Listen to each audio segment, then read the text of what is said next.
The screen opens to fog rolling over a barren mountain, pale light filtering through heavy clouds. A hush fills the air. The voiceover speaks softly, almost a whisper. Nietzsche declared that God is dead, not to destroy faith, but to awaken thought. The world we once relied upon has shifted, and the old answers no longer hold. What do we do when the guide vanishes, when certainty dissolves, and we are left only with ourselves? The camera lingers on the empty peaks, emphasizing the quiet space where reflection begins. Friedrich Nietzsche was born into a quiet world of forests, small villages, and church bells in Rocken, a tiny village in the heart of rural Germany. From the very beginning, life seemed to speak to him not in the loud proclamations of triumph, but in the soft rhythms of silence, the rustle of leaves in the wind, the slow light of dawn creeping over the hills, the distant tolling of the church that marked both time and absence. His early years were shadowed by the presence of loss. His father, a Lutheran pastor, passed away when Friedrich was only 5, leaving the boy in the care of his mother, grandmother, and 2 aunts. Yet even in these tender years, marked by grief, Nietzsche discovered the delicate beauty in solitude, the profound stillness that invites reflection and inward listening. From childhood, he was a sensitive soul, attuned to the unspoken, the small gestures, the invisible currents that ran beneath everyday life. He noticed the way birds lifted off a branch in unison, the quiet shift of sunlight across the village streets, the sadness that lingered behind a neighbor's smile. These observations were not trivial. They became the foundation of his later philosophy, the seed of a mind that would tirelessly interrogate existence, morality, and the divine. Nietzsche did not rush into the world, but watched it from the margins, absorbing its textures, its contradictions, and its fleeting moments of wonder. School life was for young Nietzsche both a sanctuary and a challenge. He displayed remarkable brilliance, a curiosity that seemed insatiable, yet he was also prone to timidity and introspection. He lingered over texts, reading poetry and philosophy with the intensity of someone who sensed that words could carry the weight of the cosmos. But alongside this brilliance, he felt deeply the pangs of difference, the sense that while other children played and laughed, he was drawn to the quiet corners, to the long shadows cast by afternoon light. He learned early that the world often speaks loudly, but its deeper truths whisper, and one must listen closely to hear them. Religion, ever present in his early environment, became a mirror for Nietzsche's contemplative mind. He absorbed the hymns and prayers, the sermons echoing from the pulpit, the sacred stories of sin and redemption. Yet even as a child, he sensed a tension, a subtle dissonance between the dogmas he was taught and the questions that rose naturally in his mind. He felt the weight of moral expectation, the pressure to conform, and the simultaneous allure of independence. These early experiences planted within him the seeds of doubt, not rebellion for its own sake, but an acute awareness that the answers given to him were incomplete, that they could not satisfy the restless inquiry of his own heart. Grief and solitude intertwined with wonder in Nietzsche's early years. He faced the fragility of life through the loss of his father and the constant presence of mortality in a world still governed by tradition and faith.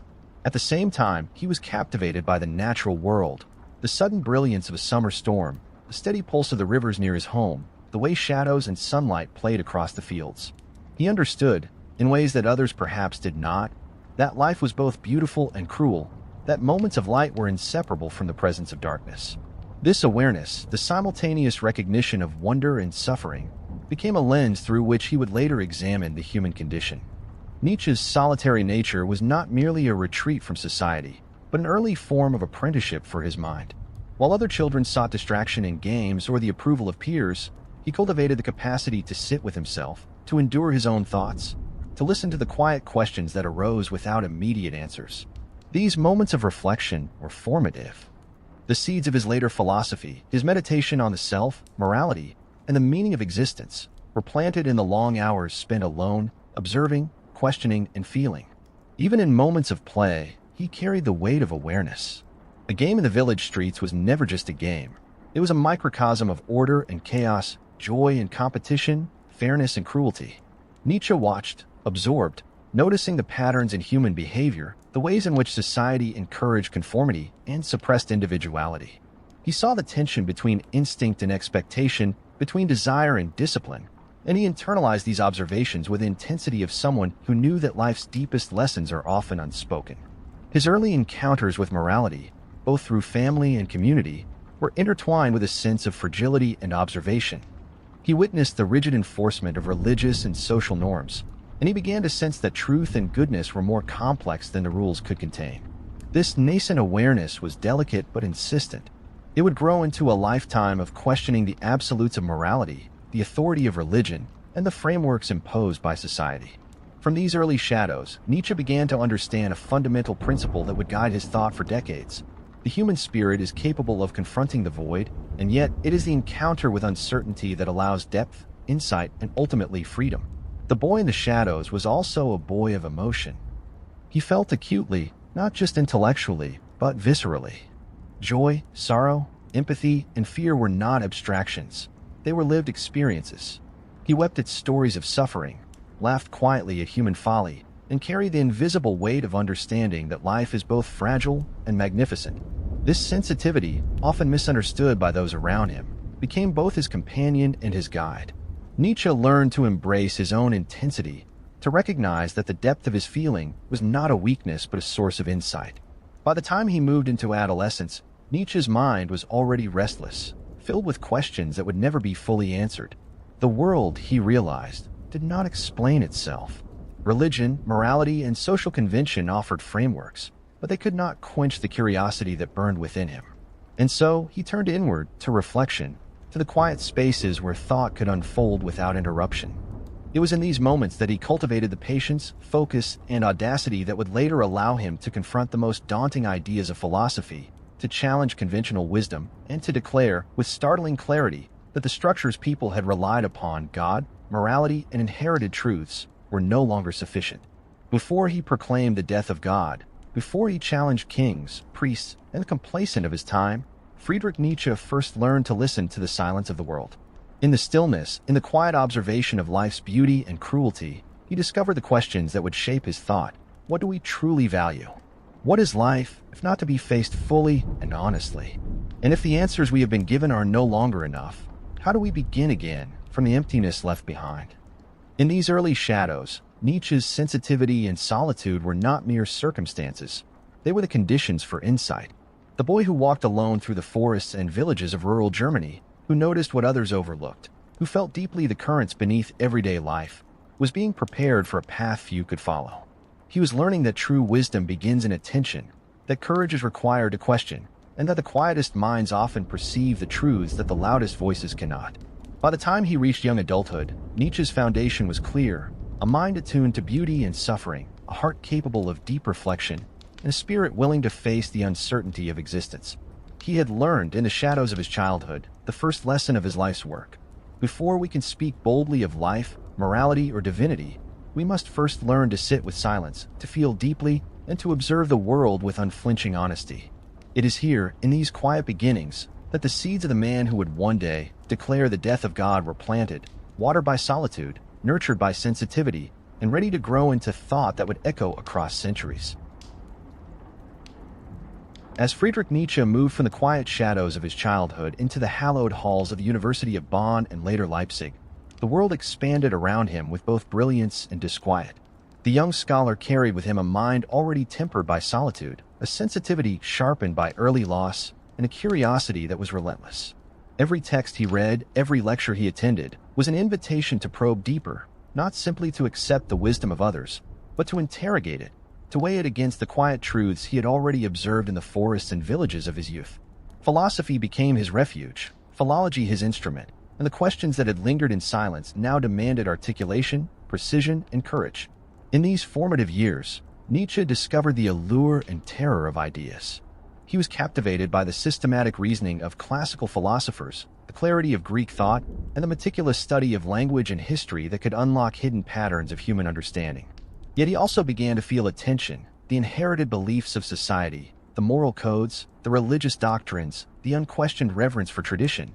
They all felt increasingly brittle, insufficient to contain the richness and cruelty of lived experience. Nietzsche's mind rebelled not out of defiance, but out of necessity. The questions demanded attention. Why do we believe what we believe? Why do we fear what we fear? What ultimately is the source of our values, if not ourselves? It was during this period that Nietzsche encountered Arthur Schopenhauer, the German philosopher whose meditation on the primacy of will and the inevitability of suffering left an indelible mark upon him. Schopenhauer spoke of life as driven by blind forces, of desire as suffering, and of the limitations of human understanding. To Nietzsche, this was both illuminating and unsettling. He recognized in Schopenhauer a kindred spirit, a philosopher unafraid to confront the stark realities of existence, yet he also sensed that life required more than resignation. The will to endure, the recognition of suffering, these were only the beginning. Something more daring, more creative, more transformative was needed. Nietzsche absorbed these lessons with intensity, his mind stretching to reconcile the gravity of human suffering with the possibilities of self-overcoming. During his university years, Nietzsche also confronted the rigorous demands of academic life and the expectations imposed upon him by professors, peers, and the intellectual culture of the time. He was a young prodigy, recognized for brilliance, yet the accolades felt hollow when measured against his own evolving vision of thought. The applause of others, the certainty of received wisdom, these were fragile comforts. He began to understand that true insight carries a cost. It isolates, it unsettles, it challenges both self and society. And yet, he could not turn away from this path. The mind that had learned to listen in the quiet corners of childhood now demanded engagement with the vast, tumultuous world of ideas, with all its contradictions, its dogmas, and its unexamined assumptions. Nietzsche's curiosity became a form of rebellion, not against people, but against complacency. He read voraciously ancient Greek texts, Roman history, modern philosophy, the sciences, the poetry of his contemporaries, and he carried each encounter inward, letting it resonate with his own reflections. Each book, each lecture, each conversation became a stepping stone, a challenge to see the world more clearly, to confront assumptions both external and internal.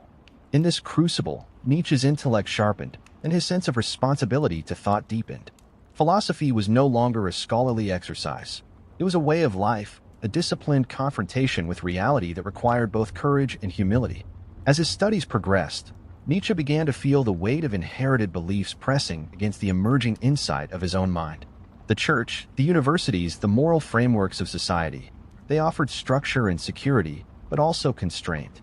Nietzsche noticed that many of his contemporaries clung to these structures for comfort, for status, for the reassurance that the world was intelligible and just. He could not. He felt compelled to look beyond, to test the foundations, to question everything that had been taken for granted. This was not arrogance. It was necessity. The questions, once awakened, demanded full attention.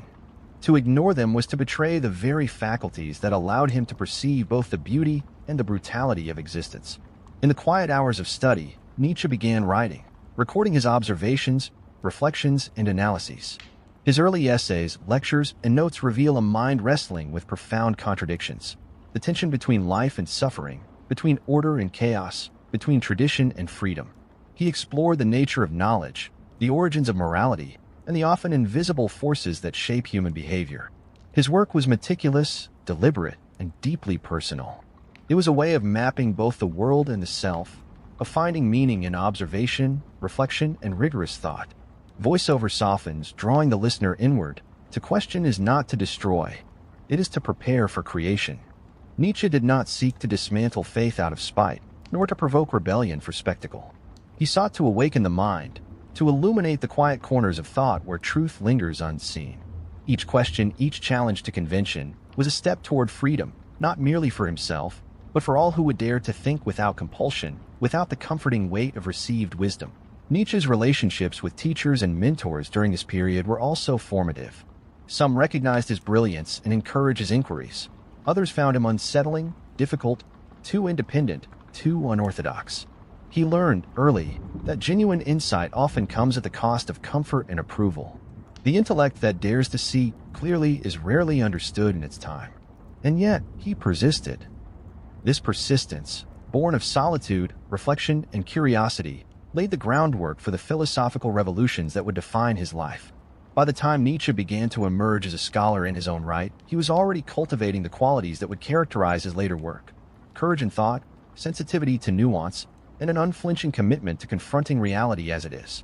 He understood that knowledge was never final, that morality was not inherited, and that human beings, when faced with a void, must choose their own values. These insights were revolutionary, not because they sought to shock, but because they demanded honesty, self-awareness, and a willingness to endure discomfort in the pursuit of understanding. Even amid academic rigor and intellectual success, Nietzsche remained deeply aware of the human heart, the fragile, contradictory, passionate, and often silent life within and around him. He observed how people sought comfort in stories and systems, how they feared questioning, how they clung to certainty. And he knew that insight required courage, patience, and solitude. To see clearly, to think freely, to question without fear. These became the pillars of his emerging philosophy. In the lecture halls, among ancient texts and the quiet hum of libraries, Nietzsche learned a lesson that would shape his life. Knowledge without reflection is empty, and reflection without courage is barren. The world will offer answers, traditions, and dogmas, yet true understanding is born in the willingness to question, to feel, to confront, and to create. He learned to embrace the tension between inherited beliefs and the insight of the self, knowing that growth often comes in the quiet resistance of thought, in the solitary journey of inquiry. As the segment draws to a close, the visual fades to Nietzsche young, walking alone along a forest path, the sunlight filtering through leaves, dust motes drifting in the air. He's carrying no text in his hands, only the weight of questions and the quiet determination to see, to think, and ultimately, to live honestly. In these years of study and reflection, Nietzsche had begun to forge the foundation of his most enduring lesson, that the courage to question, the willingness to face discomfort, and the embrace of solitude are not signs of weakness, but the necessary preparation for a life of freedom and authenticity. And so, the young scholar stands at the threshold of a vast philosophical journey, equipped not with answers, but with questions that will lead him to confront God's morality and the very essence of human existence. He has learned that brilliance is not simply knowledge, but the courage to see, to doubt, and to create anew. In the quiet, he walks forward, a solitary figure whose mind and heart are already alive with the audacious promise of thought unbound. As Nietzsche matured, his reflections began to crystallize into one of his most famous and provocative statements: God is dead.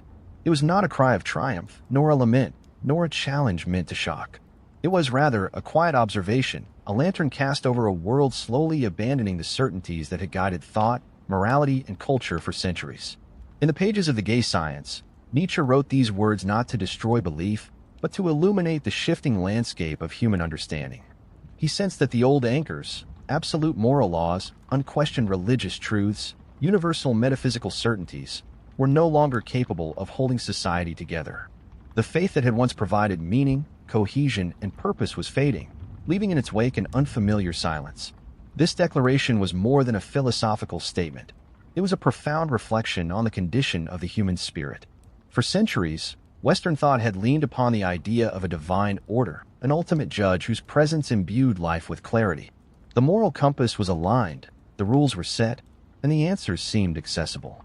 But as science, reason, and secular thought advanced, these assurances began to unravel. Nietzsche observed that human beings were now confronted with a startling vacuum. The framework that had once given life structure and certainty was disappearing. And yet, he did not frame this as an apocalypse. He did not despair. Instead, he recognized the opportunity that lay within the void. In the collapse of inherited meaning, there emerged the space for humanity to engage with life directly, to confront reality without pretense, and to take responsibility for creating value where none was handed down. The phrase "God is dead" is therefore both warning and invitation. It signals the loss of external authorities, but it also awakens the possibility of self-determination.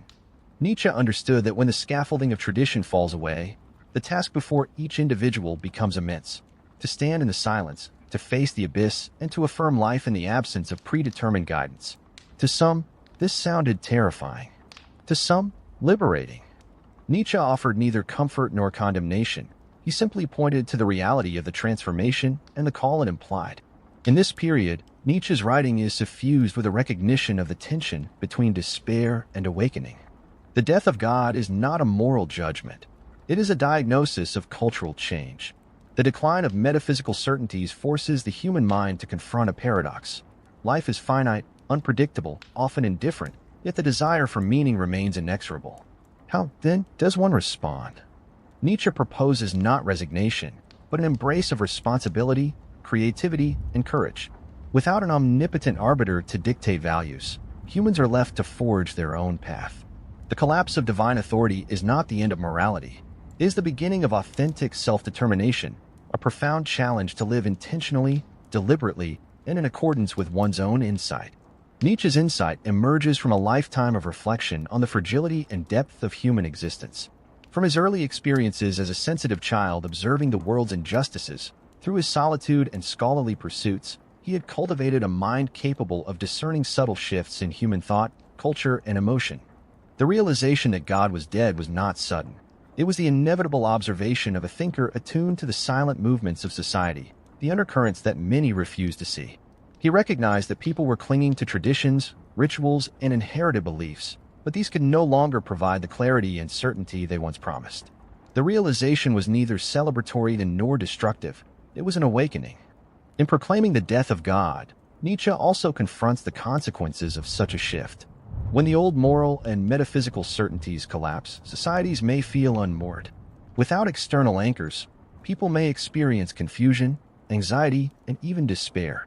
Nietzsche observed that many would instinctively seek substitutes, ideologies, nationalisms, or other forms of authority that mimic the structure once provided by divine command. Yet he warns that these substitutes, however comforting, are insufficient.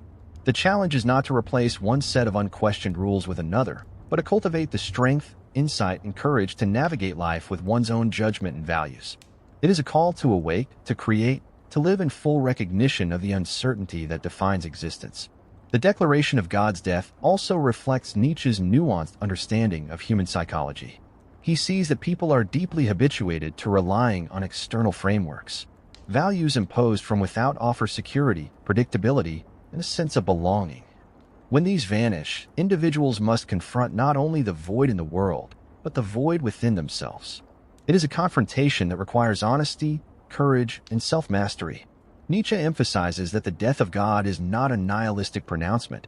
It is a recognition of reality, coupled with an invitation to respond creatively and authentically.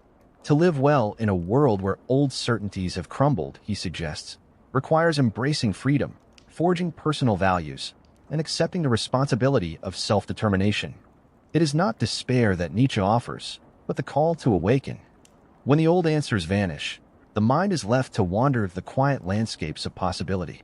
Each individual must confront the question, if the heavens do not decree, if the cosmos does not instruct, how shall I live? How shall I act? How shall I find meaning? The metaphor is clear.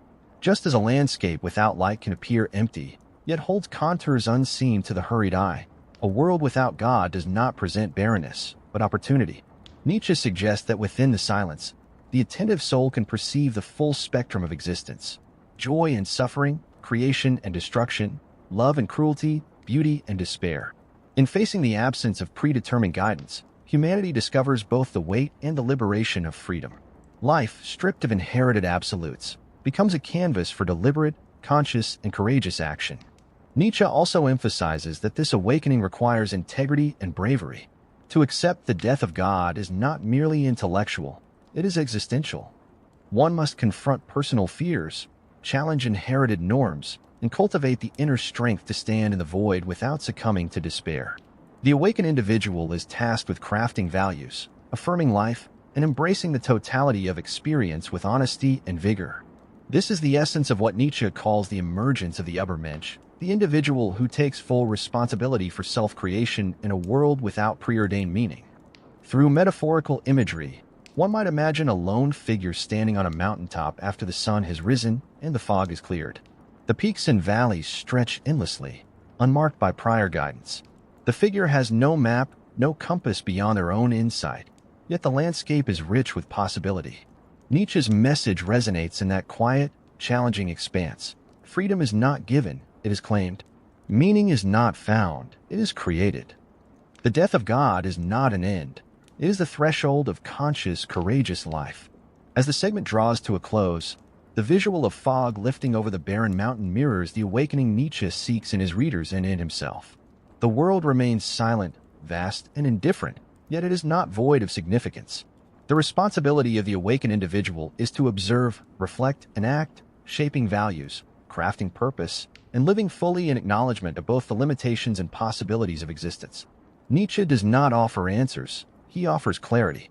He does not prescribe comfort, he invites courage. He does not insist on certainty, he demands honesty. And so, the famous declaration echoes not as a battle cry, but as a quiet illumination. God is dead, and with that knowledge, the individual is called to awaken, to forge meaning, to become fully responsible for their own life. The statement is at once stark and liberating, unsettling and empowering. It is a threshold into the philosophy that defines Nietzsche's thought, a philosophy that recognizes the collapse of external absolutes and challenges humanity to live authentically, courageously, and creatively within the silence left behind. The declaration that God is dead leaves humanity standing before an unfamiliar horizon, a vast and silent abyss. The familiar guides, once woven into the fabric of daily life, have vanished, and with them the certainty of right and wrong, the comfort of predetermined purpose, the solace of cosmic order. For many, this void is terrifying. It is a moment when the world seems indifferent, and the human heart trembles under the weight of freedom. Nietzsche understood that the death of divine authority is not merely an intellectual observation, it is an existential confrontation. To live in a universe stripped of preordained meaning is to face the full responsibility of one's own choices, the profound task of creating values where none are given, of authoring life with intentionality and courage. And yet, within this abyss, Nietzsche finds not despair alone, but opportunity. The void is not merely empty, it is fertile. It is a canvas upon which humanity may paint with clarity, imagination, and self-determination. The absence of external mandates, he suggests, reveals the extraordinary power of human creativity, to think, to act, and to live authentically without leaning on inherited absolutes. Where previous generations relied on divine commands to dictate conduct, the awakened individual is called to cultivate an inner compass, a set of values forged from reflection, insight, and courage. The abyss is terrifying because it exposes the fragility of human existence, yet it is liberating because it offers unprecedented autonomy. In this silence, the human spirit may finally speak for itself, unfiltered, unbound, unafraid. It is in this space that Nietzsche introduces the concept of the Übermensch, often misunderstood as a figure of superiority. The Übermensch is not a ruler over others, nor a being of infallible power. Rather, it is the emblem of self-creation, the human being who faces the void without flinching, who embraces freedom and responsibility with courage, who forges values consciously rather than passively accepting them.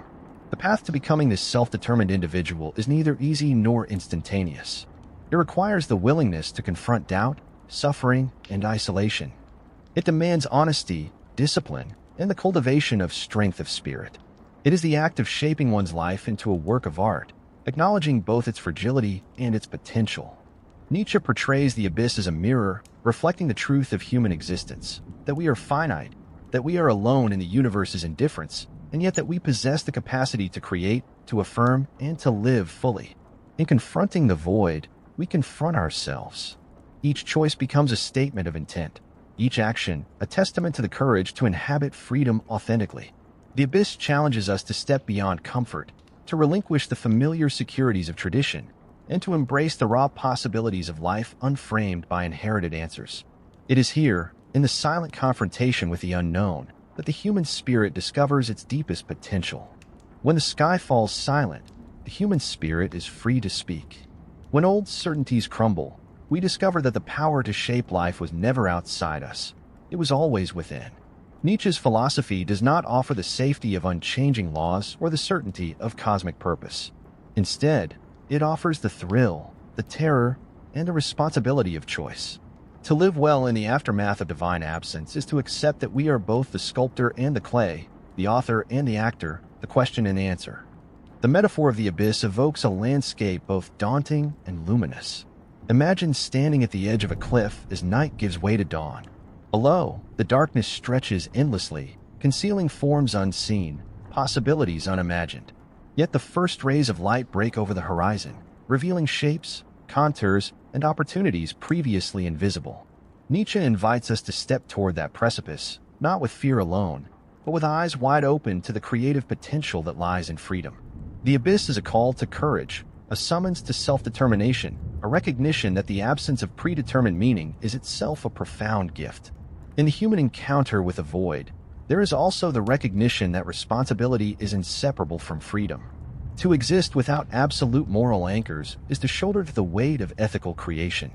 Each choice resonates not only within the individual, but across the tapestry of life, influencing others and shaping the world we inhabit. Nietzsche emphasizes that the abyss is not a place to recoil from. It is the arena in which authentic life is forged, In choosing values, affirming existence, and embracing the full spectrum of human experience, the individual transforms the terrifying emptiness of the void into a space of vitality, purpose, and self-realization. And so, the abyss is both challenge and promise.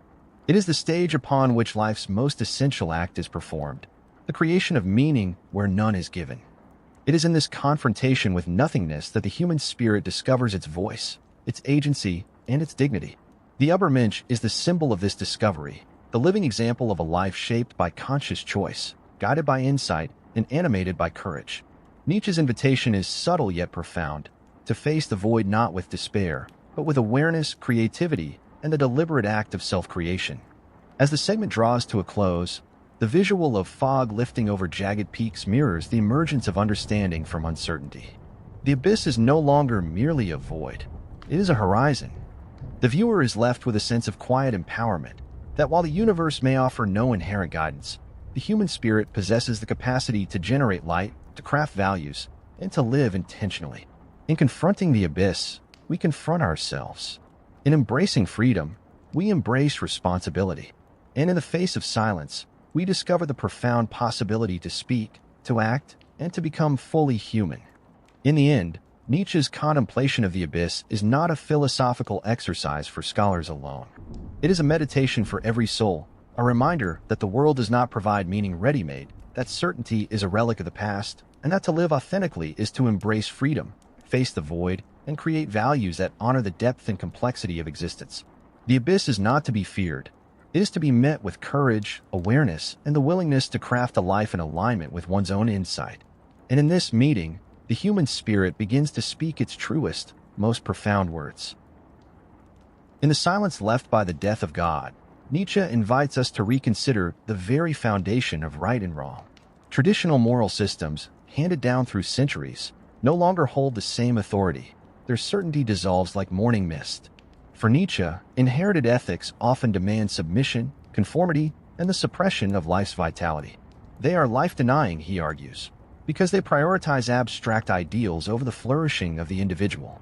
And yet, the absence of divine law does not leave humanity adrift in chaos.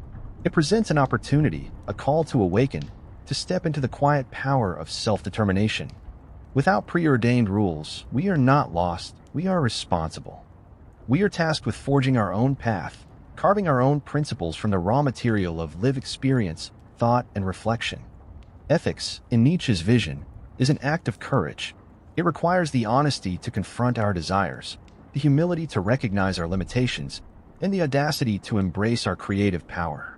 Morality is no longer a rigid edict imposed from above. It becomes a personal endeavor, a deliberate shaping of character and action in alignment with life-affirming values. To live well in this new landscape demands attentiveness, reflection, and the willingness to bear the consequences of one's choices. Responsibility is inseparable from freedom.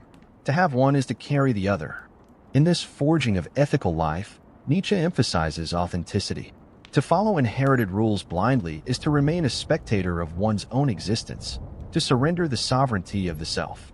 True morality arises from engagement with the world as it is, with the challenges it presents, and with the unique strengths and limitations of the individual. It is a continual process of creation, a dynamic conversation between the self and the world, between instinct, reason, and imagination. Every action, every choice, becomes an opportunity to affirm life, to embody values consciously chosen rather than passively received. Without God, we do not collapse, we must become the architects of meaning. In this statement lies both weight and liberation. The task is formidable. Each of us must confront the void and answer the question of how to live. Yet within this responsibility lies the profound beauty of agency. To forge one's own morality is to engage fully with existence, to shape life with intentionality, and to recognize the inherent dignity of creation through action. In a world where certainty has vanished, the individual becomes a source of meaning, a beacon of self-determined purpose. Nietzsche does not romanticize this path. It is not easy to stand without the scaffolding of inherited morality, to confront doubt, temptation, and fear. The self-created ethic demands vigilance, courage, and honesty. It requires that we face the consequences of our actions and embrace the complexity of human existence. But within these challenges lies the freedom to live fully, authentically, and creatively. In forging our own moral compass, we discover the capacity not only to survive in a godless world, but to flourish, to love, and to create. The imagery of light piercing through clouds mirrors this philosophical insight. Just as the sun breaks through fog, clarity emerges when we take responsibility for our own ethical lives. Morality is no longer a chain, but a framework we sculpt with wisdom and courage. Each decision, each act of integrity, each acknowledgement of our shared humanity becomes a brick in the architecture of a life lived consciously. And in this conscious creation, the human spirit finds its voice, its purpose, and its joy. Nietzsche's message is subtle yet profound. The death of God does not signify the end of ethics, but the birth of ethical freedom. It is an invitation to stand before the blank canvas of existence and paint with the colors of courage, compassion, and creativity. To embrace morality beyond gods is to step into the responsibility of authorship, to affirm life through intentional acts, and to cultivate a character that reflects the values we consciously choose. In doing so, we honor the truth that human life, though finite and uncertain, carries within it the possibility for profound meaning, beauty, and strength. To live with clarity is often to live apart. Nietzsche knew this intimately. His insights, brilliant and unsettling, set him on a path of solitude.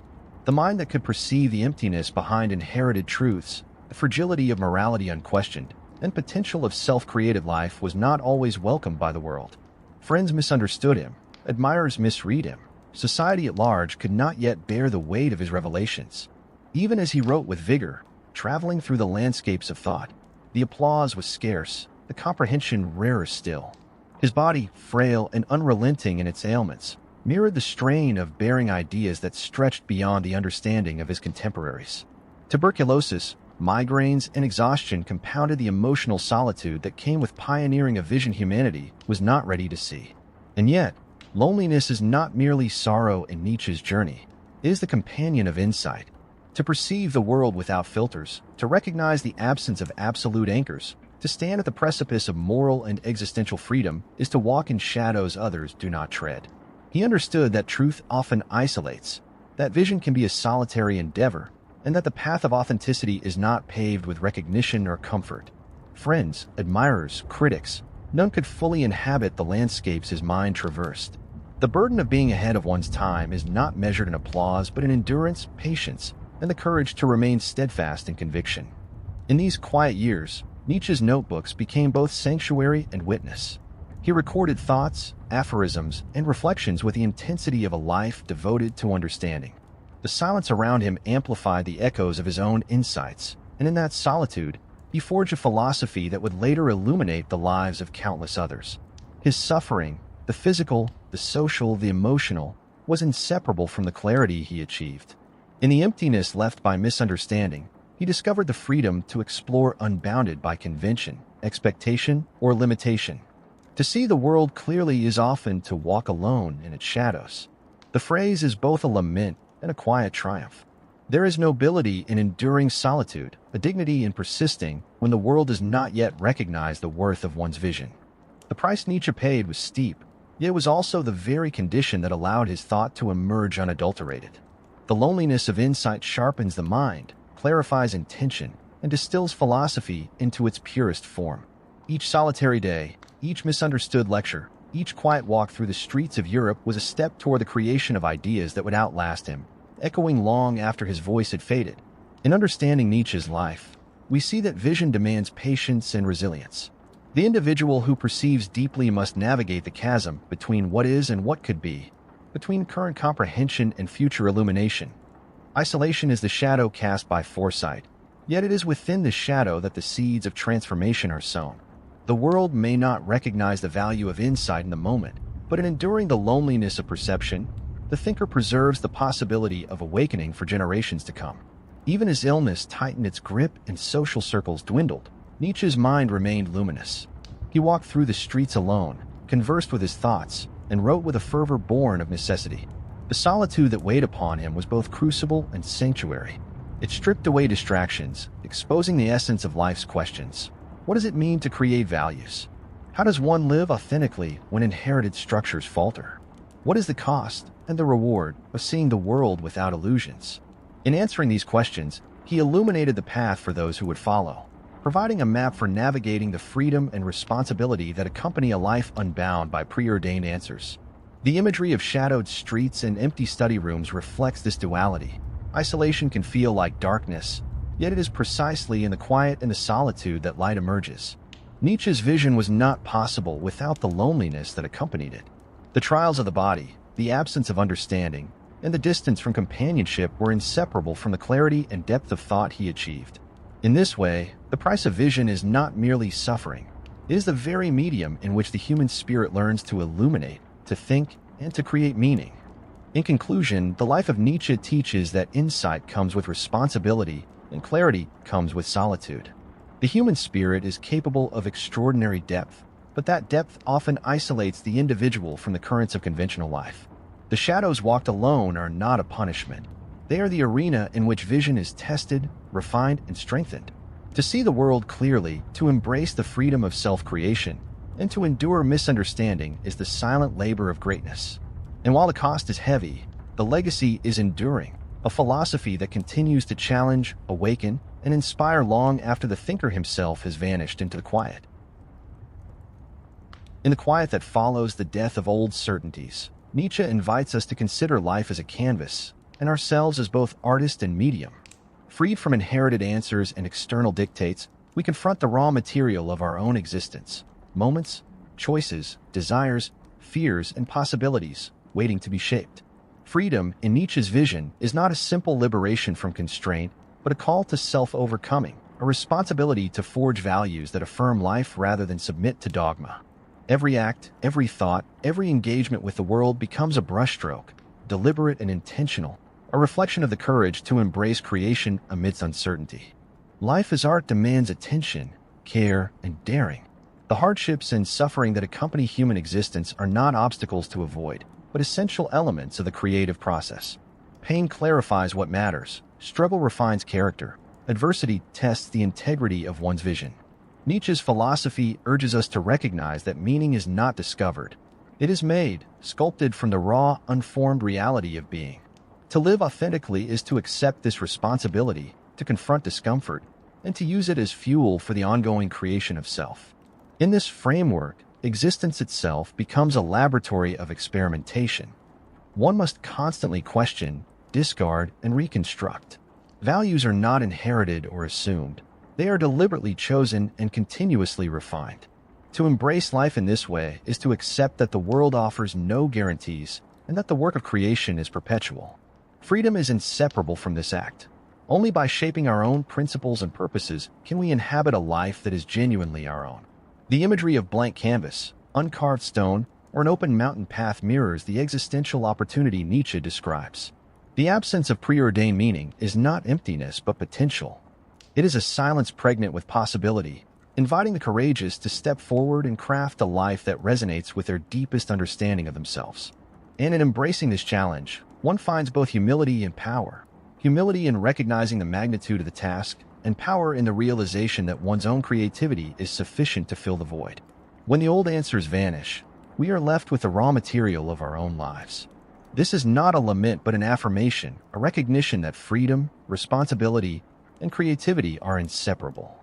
Life's challenges, losses, and uncertainties are not curses to be endured. They are the textures, the colors, and the contours that give depth and resonance to the life we create.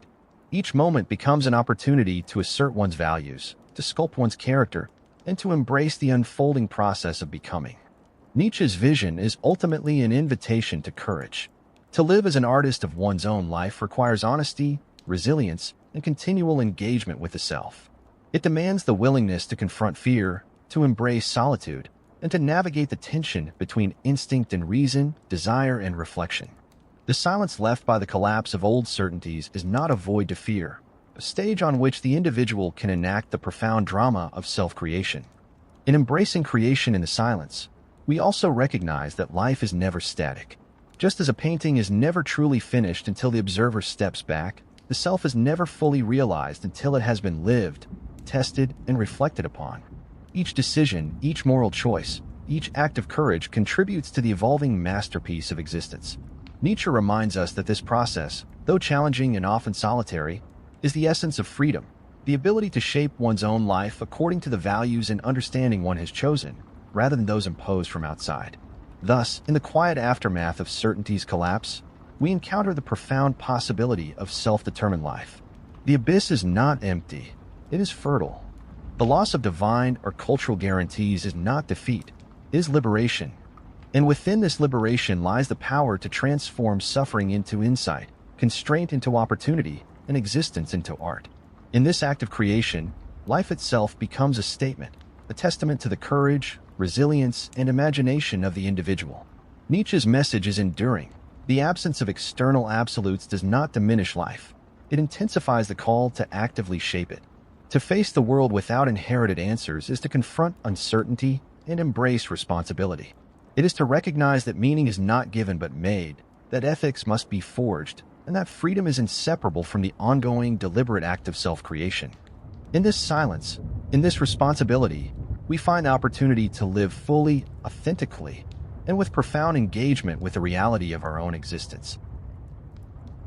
In our modern world, the echoes of Nietzsche's declaration that God is dead resonate with quiet urgency.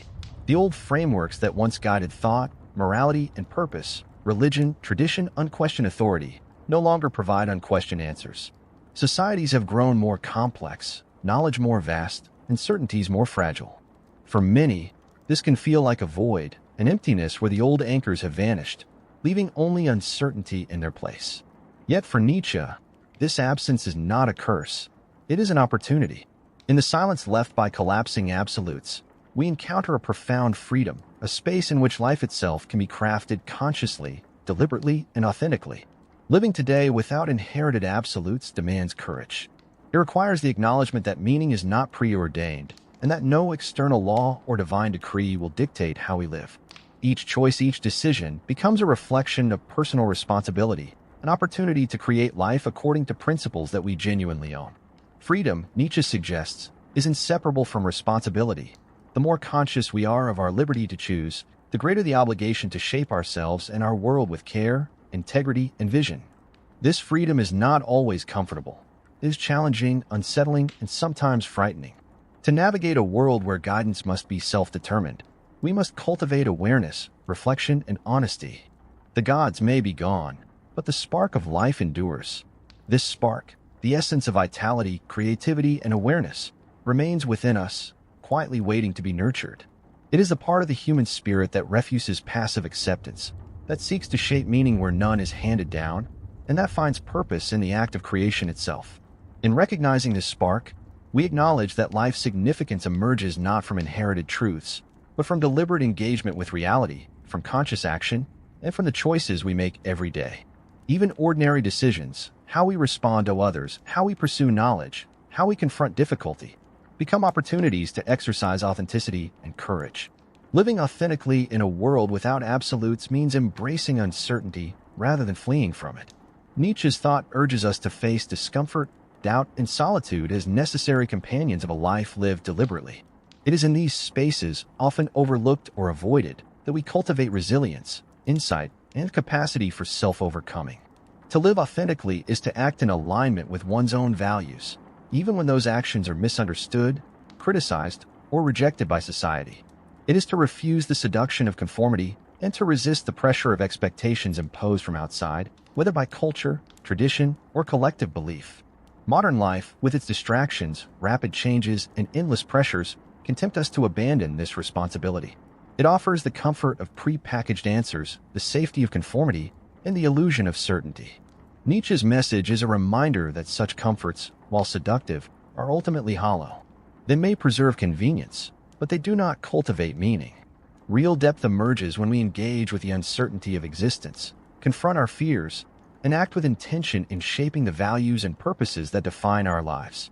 Every challenge, every obstacle, every moment of suffering is transformed from a source of despair into an opportunity for creation, for insight, and for authenticity. In this context, Nietzsche's concept of self-overcoming becomes essential.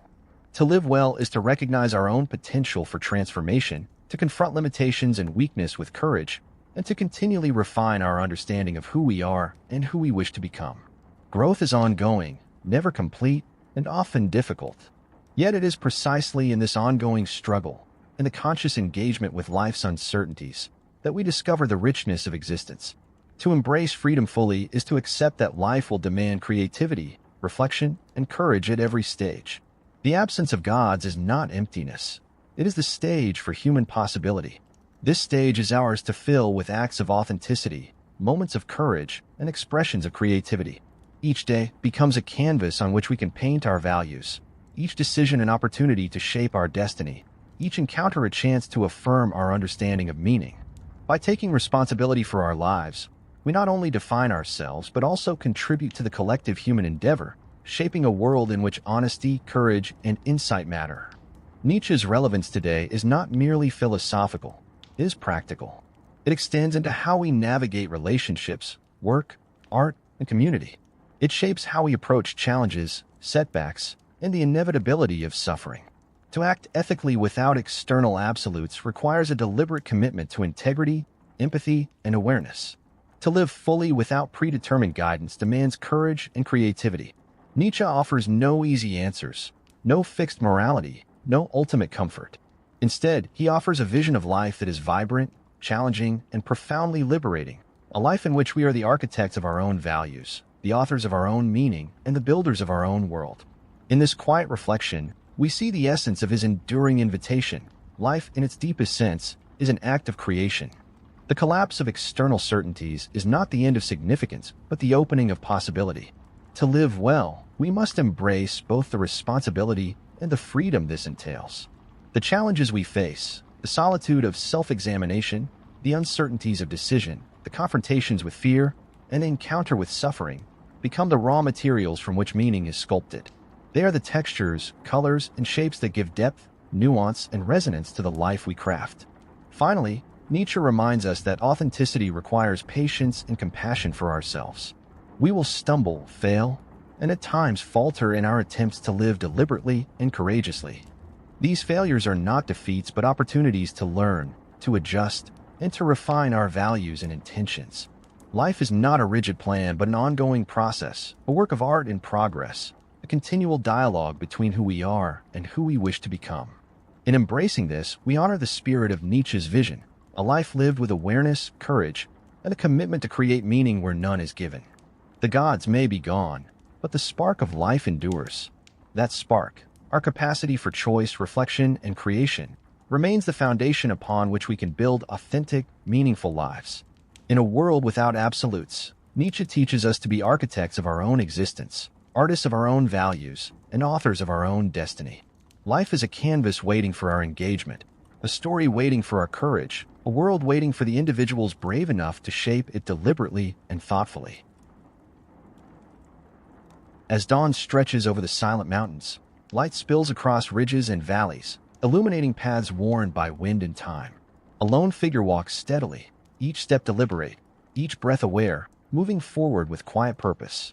The world is awake now, but it offers no instructions, no certainties, no inherited certainties to lean upon. The old gods are gone. Their absence is palpable, a stillness that could feel empty. But here, in this quiet, there is also possibility. Life itself is the canvas, and every moment is a brushstroke. God is dead, but we are alive. The question is, what will we make of this gift? It is an invitation to presence, to attention, to courage. The spark that flickers within each of us is ours to nurture, to shape, and to bring to fullness. Meaning is not handed down. It is forged consciously and deliberately in the choices we make, the values we uphold, and the life we dare to build. The path is not easy. It requires solitude, reflection, and the willingness to face uncertainty without flinching. It demands honesty, the courage to question, and the patience to grow. Yet within these challenges lies the profound freedom Nietzsche envisioned, the freedom to create ourselves, to sculpt our own purpose, and to live fully with awareness. The horizon stretches endlessly ahead, open to the life we choose, unbound by dogma, tradition, or fear. Forge your own values. Live with courage. Become who you are. It is a gentle reminder that in a world where the old answers have faded, life itself becomes the ultimate act of creativity, authenticity, and daring. Each day, each decision, each reflection is an opportunity to awaken fully to the gift of being alive.